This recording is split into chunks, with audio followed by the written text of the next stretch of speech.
All right, chapter 17 was all about Melody in Mr. Dimming's class. She did the practice round for the Whiz Kids competition, and she outscored them all, got all of them right. But the kids didn't really give her credit for her smarts, and at the end, Mr. Dimming said something pretty dumb about if Melody could do well, then the questions weren't hard enough. It was not a very nice thing to say. So let's see how this goes down for Melody in chapter 18. After school that day, I was grumpy and mean. Mrs. V had prepared a new stack of word cards for me. Penny was wearing one of Mrs. V's turbans, and she looked ridiculous. Plus, she kept singing some stupid baby song at the top of her lungs. I took my arm and swept the whole pile of cards onto the floor. "Who put salt in your Kool-Aid, Miss Thing?" Miss V asked. She did not pick up the cards. Penny stopped singing and stood there blinking at me. I switched the meta-talker to off and looked away. "Fine, be that way, but you're going to pick every single one of those cards up." I stuck out my lip and stared at the wall. Penny reached out and shook my arm. I tugged it loose. She didn't seem to care and started singing again. "Happy, happy, happy, clap your feet. Happy, sappy, pappy, blow your nose. Biddy, body, bowdy, jump and jump." She jumped. She stomped her feet. Then she sang the song again and again. She was really getting on my nerves. I wish she would just shut up, talking all the time, walking all the time, jumping and bouncing and singing. Just quit it. Just for one moment, please stop. But she wouldn't. "Hi, Dee Dee," she said. She put Doodle on my tray. I pushed the toy to the floor. "Doodle, Dee Dee." She picked up the stupid raggedy thing and placed it on my tray once more. I knocked it off again. "Leave me alone," I wanted to scream. Penny was used to things falling off my chair, so she couldn't know I was being just plain horrible. The third time she put Doodle on my tray, I swept it off with such force that my arm brushed Penny's head. She toppled over and fell to the floor. She looked at me, surprise on her face, grabbed Doodle and ran to Mrs. V in tears. "What's gotten into you, Melody?" Mrs. V asked as she rocked Penny on her lap. How could I explain? I didn't want to cry, but I did. I turned my wheelchair so it faced the wall just as the phone rang. Mrs. V looked from me to the phone, sighed, and got up to answer it. "Oh, hello, Catherine." "Catherine?" I turned my chair slightly to listen better. "Out of sorts?" Mrs. V asked. "Well, as a matter of fact, she does seem a little mopey this afternoon.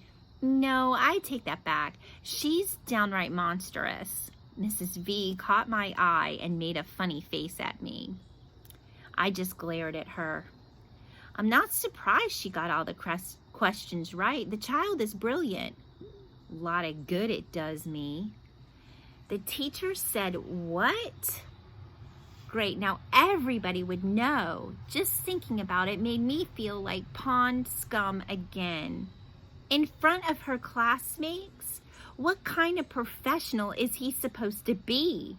Mrs. V looked furious. How did she react? Never mind, I already know. She's sitting here looking like one of those blowfish we saw at the aquarium, all puffed up and spiny. That's actually kind of close to how I felt. "Thanks so much for calling, Catherine," Mrs. V said. "Yes, please call her parents this evening, and I'll be sure to talk to them as well. I am going to work on this problem right now." With that, she hung up the phone, set Penny down on the floor, put her hands on her hips, and turned to look at me. I figured here's where she hugs me and makes me feel better. So you aced the quiz and then bombed the follow-up? She said to me, indignation decorating her words. She flipped my talker back on. Why did she sound mad at me? I looked up in surprise. He hurt my feelings, I answered. So what? Mrs. V spat back. Kids laughed, even Rose. It was true, though I could hardly admit it. Even Rose had covered her mouth to stifle a laugh. Did you get the highest score in the class? Mrs. V asked, completely ignoring my attempt to make her feel sorry for me. I should have known better. Yes. Did Catherine help you in any way, even a little bit? No. Then let's get started. I looked at her a little confused. Started on what? I asked. On your study plan. You and I are going to practice, prepare, and push. I am going to quiz you, and you are going to answer. We're going to learn geography, science, math, thousands of glorious tidbits of information. She sounded excited. Why? I asked carefully. You know how athletes get ready for the Olympics? They swim early in the morning and late at night. They run around the track for hours and hours without a crowd to cheer them on. I can't run very fast, I typed. Then I grinned at her. Maybe not, but you've got the fastest, strongest brain in that school, and you're going to try out for the quiz team next week. They won't let me be on the team, I typed slowly. Oh, yes, they will. They'll want you, all right. They'll need you, Melody. You are going to be their secret weapon. You think? I know. Now let's cut out all this fake feeling sorry for yourself and get started on studying. We have 1 week. I'm the coach and you're my athlete. Get ready to sweat. Sweat stinks, I told her with a laugh. So let's get stinky. But first, you are going to pick up every single one of those cards. Miss V don't play. I knew not to argue. She took me out of my chair, set me on the floor, and left the room while I pulled the cards that I'd knocked down into a messy pile on the floor. Penny helped. Then Mrs. V put me back in my chair and we got to work. She was going to be a tough coach. How is the test set up? She asked me. A, B, C, D, I tapped. Multiple choice? Wonderful. Piece of cake for you. I wasn't sure about that, but I didn't disagree with her. She went to her computer and found a web page that listed every U.S. state and capital.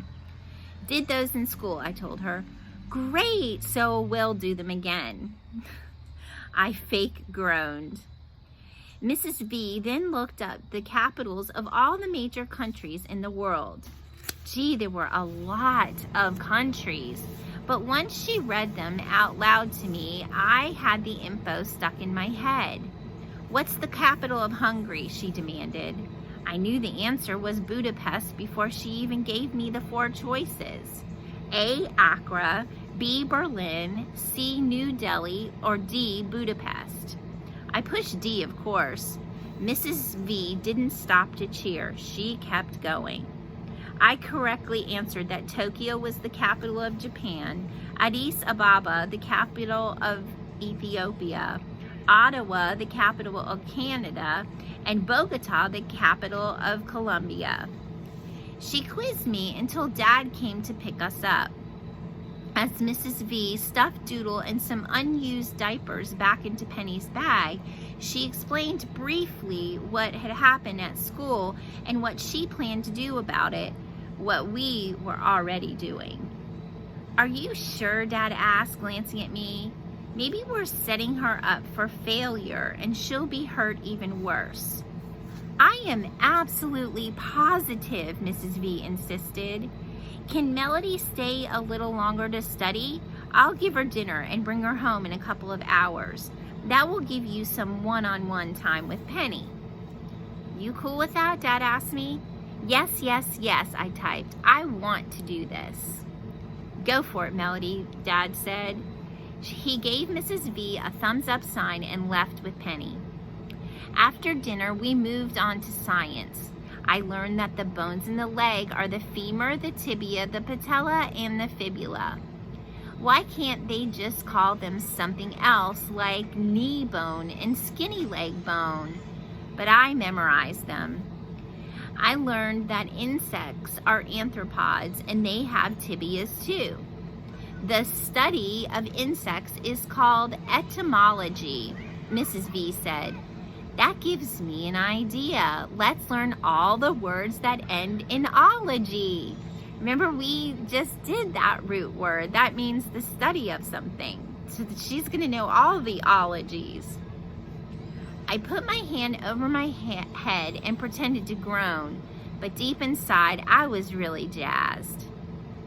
Which word means the study of words and their meanings, she asked me after we had reviewed a very long list of ology words.